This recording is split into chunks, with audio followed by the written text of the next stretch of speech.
is freezer burn in fruits and vegetables is these are green beans that are too old to use. But I kept them just because I wanted to show them off. Is that number one, I didn't get them dry enough before I put them in the bag.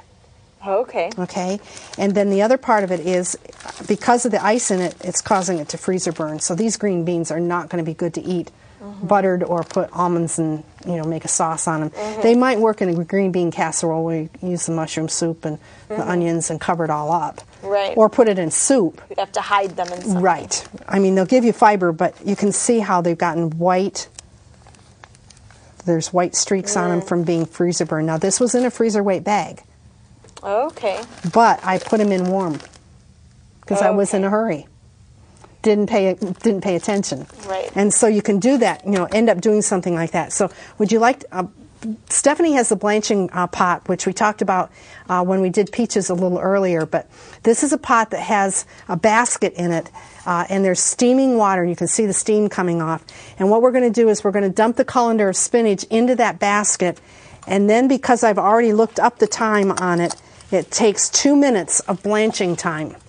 That isn't very much, so don't go off and go to the garden or take a telephone call or go to the mailbox, because this will go down very quickly. And so that, yeah, it's working. And so we're going to let it be in the hot water for 2 minutes, and what we're doing is we're blanching it. We're getting the spinach to stop ripening, to stop growing. And so the enzymes in the green will stay green, but won't go gooey and rubbery. And what's the best state for the water to be in? It should be sort of like a witch's brew. It's not going to be boiling and bubbling, but it's going to be really steamy. And we're going to see that the color in the pan takes on some of the color of the spinach. We're going to have green water when we're done. And you're not losing a lot of nutrients simply because it's only 2 minutes. And then what we're going to have to do is then turn around and dump it back into the colander, and then use ice in the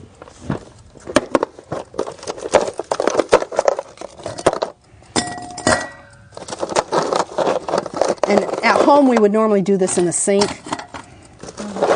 but we don't have a sink here, so we're going to do the best we can. Is that you're going to go ahead and ice it down to get it cold quickly.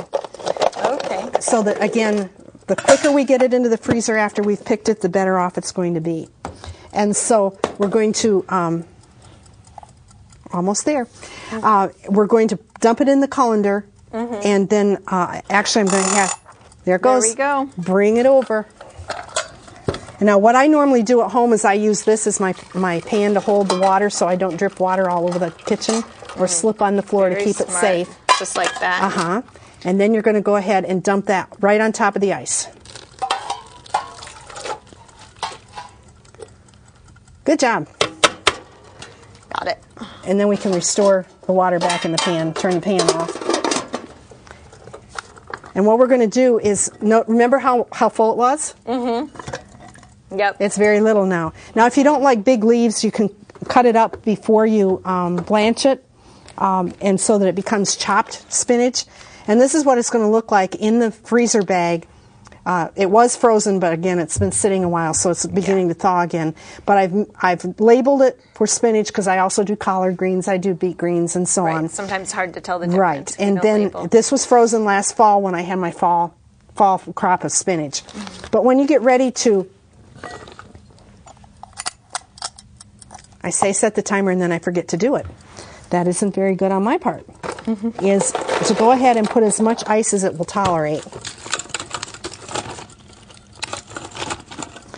And you want to keep it in the ice or ice water for at least 2 minutes, if not longer. Okay. Because what you want to do is get it really, really cold, so that when it goes into the freezer, it can freeze quicker.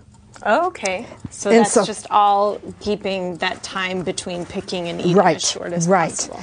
And then what I normally do is I take, and this is the only time I use paper towels when I'm doing food preservation, is that then I'm going to, once we've let this chill down, to put it out on the paper and then dry it. Right, so we don't end up with the ice in the beans or the ice in the rhubarb. Simply because, number one, I didn't seal the bag completely. I didn't squeeze out the air. And secondly, it's been sitting and letting its water go loose. And so any vegetable is going to have water come loose in it as it thaws. And so that's why if you're making a stir fry or anything with frozen vegetables, you need to quick thaw them and drain them in a colander. And quite often what I do is I take the colander, dump my frozen vegetables in the colander, run hot water over them and let them sit in the colander to drain off. And that thaws them enough that then when I go to switch them into the stir fry, I don't get a watery stir fry. Yeah. So, that way you can still use... because that's what you're using a lot of your frozen vegetables for. And so that we do it that way. And then, everybody has these. And everybody uses a clip. But I'll tell you, I wouldn't even give my grandkids these marshmallows because these taste really yucky because they're fully freezer burned because they haven't been sealed properly. Okay? This commercial bag was made to get it to the store and for me to pick it up and bring it home. But not for any use. But not to stick it in the freezer, which I did because I didn't want to have it in the kitchen cabinet for me to snack on, which I don't need. And so these are non-usable now. So I've lost value of a half a bag of marshmallows, which, by pennies isn't that much. But if you do that with everything, where you just roll the thing down or tuck it under and lay it down in the freezer, you're going to lose a lot of food this way. Right, you need the seal. You need to use, and this isn't freezer weight bag. I mean, this is a commercial bag that's meant only for transport purposes. Right. The same thing with meat trays. A lot of people will bring that 10 for 10 kind of thing home in the plastic tray with that little absorber sheet in the middle of it and then stick them in the freezer. Just that way. And then they wonder why their chicken doesn't taste like a real good chicken because it's freezer burned. Right. Because the commercial wrap is there to keep it from darkening or getting dried out while it's in the store, but it's not meant to be put in the freezer. Right, so we need our freezer thickness bag and also, as low amount of water as possible and the clear seal and a label. And a label. And, the other part of it is that we have a lot of problem with, particularly with poultry, with E. coli and salmonella. So you have to be extremely careful in handling that meat in putting it into bags, making sure you wash your hands between each one. Don't grab the kitchen door or the refrigerator door with your meaty hand because all you're doing is taking that meat juice and spreading it all through the kitchen. Yeah, we don't want so you have to be really careful that way. And so that it's a situation where with meat you have to be extremely careful to package it so that you get as much air away from the meat as you can so that the meat will not become freezer burned or take up flavors of the rest of the refrigerator. We've all had ice cream that tastes like green peppers. That just tastes like freezer. Yeah. And so, the ice cream kind of thing or any kind of desserts like that, one of the easiest things to do is to always put a piece of plastic wrap over the surface of it before you put it back in the freezer if you're not eating the whole thing at one time. And then that way, again, it takes the air away from the surface of the food, and therefore you've got less chance of freezer burn. So if you're now, this much water was already created from what we drained just with that little bit of ice that we put in there. Lots of water. Yeah. And so that's why it's important to turn around and dry. So if you're a person who doesn't use plastic, are there any other options for freezing? Freezing, you can use paper.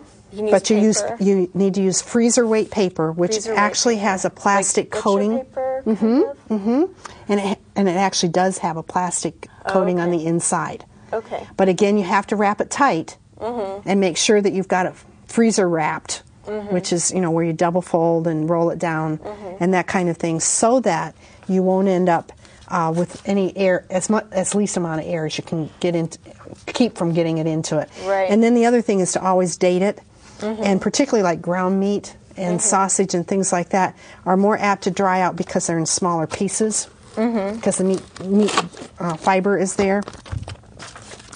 And so you